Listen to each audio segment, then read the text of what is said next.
DV Mania, ikuti kultum jelang maghrib selama bulan Ramadan bersama Ustadz Akbar Zainuddin. Dipersembahkan oleh Galeri 24. Galeri 24, beli emas tanpa was-was. Beli emas tanpa was-was.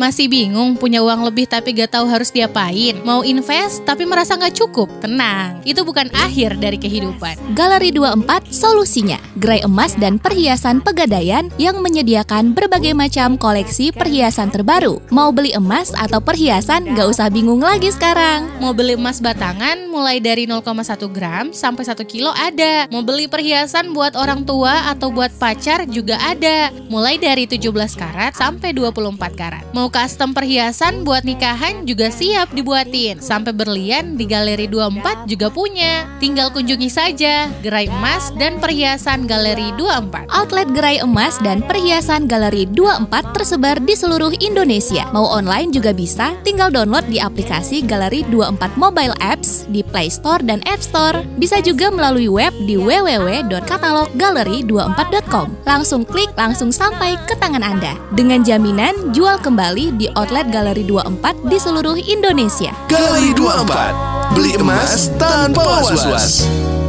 Di Galeri 24. Bismillahirrahmanirrahim. Assalamualaikum warahmatullahi wabarakatuh. Alhamdulillah wa syukurillah, salatu wassalamu ala rasulillah. DV Mania yang dirahmati Allah subhanahu wa ta'ala, puasa ini adalah membersihkan hati kita, membersihkan jiwa kita. Ada 5 penyakit hati yang harus kita hati-hati dengan 5 penyakit hati ini. Apa saja 5 penyakit hati ini? Yang pertama itu adalah marah.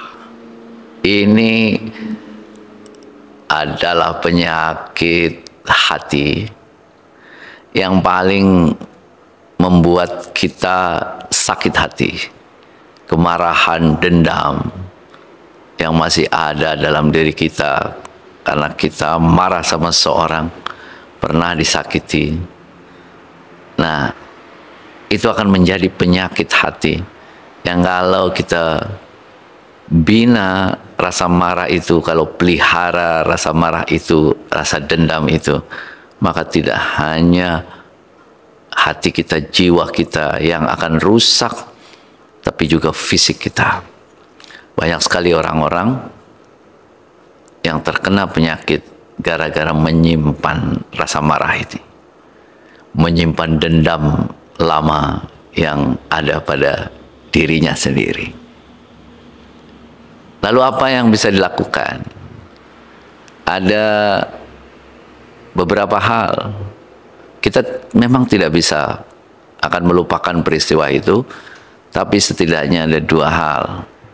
Pertama itu adalah maafkan.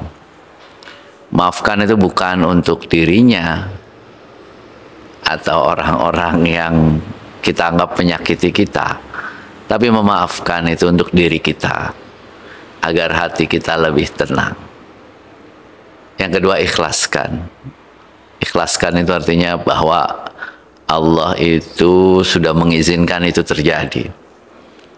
Untuk apa? Untuk memberi pelajaran buat kita. Untuk memberi tahu segera buat kita. Agar kita itu menjadi lebih baik. Kita itu segera bersikap lebih baik. Kalau kita maafkan, kita ikhlaskan, insya Allah peristiwanya masih ada, tidak bisa kita lupakan. Tapi kita akan lebih tenang kalau kita mengingat-ingatnya. Karena selagi kita masih menyimpan, memelihara rasa marah dan dendam itu, selamanya hidup kita tidak akan pernah bisa tenang.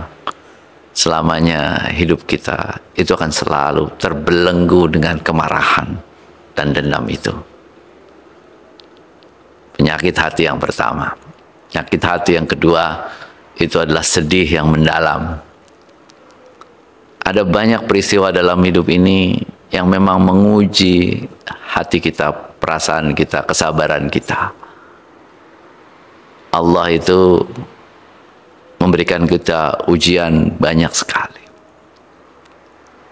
Kita sebagai manusia menerima itu sebagai takdir.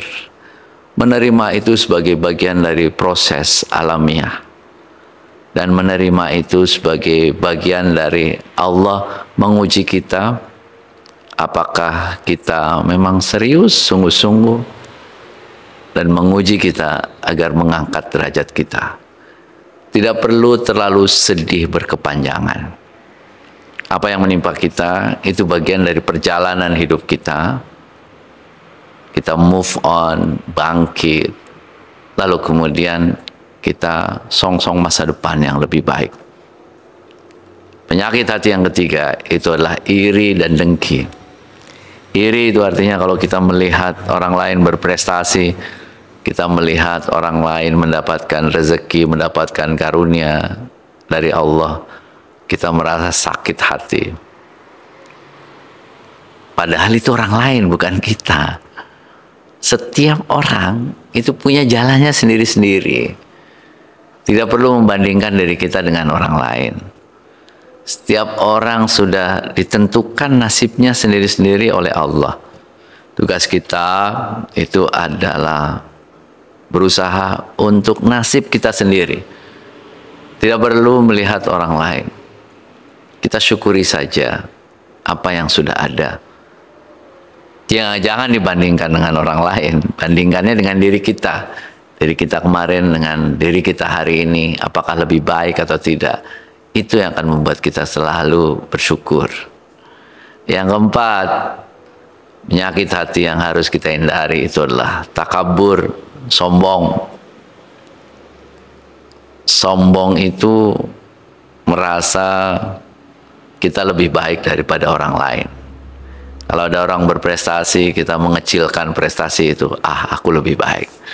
Kalau ada orang punya sesuatu, memberikan sesuatu, kita selalu ngomong dalam hati, aku lebih baik.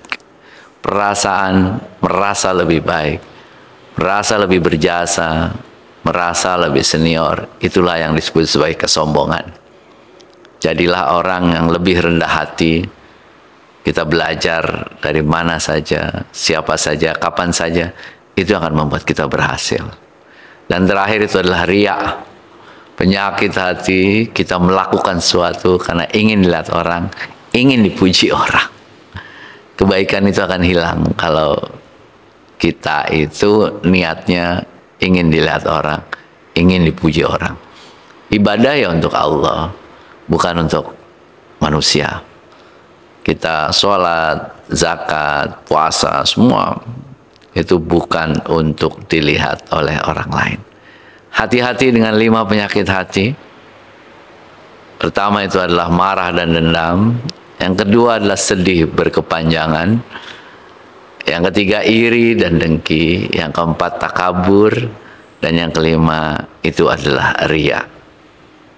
Insya Allah hati kita Ramadan ini akan menjadi lebih bersih dengan puasa kita.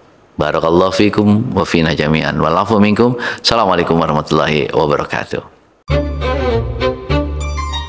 Baru saja kita ikuti Kultum Ramadan bersama Ustadz Akbar Zainuddin yang dipersembahkan oleh di Galeri 24. Galeri 24. Galeri 24. Beli emas tanpa was-was.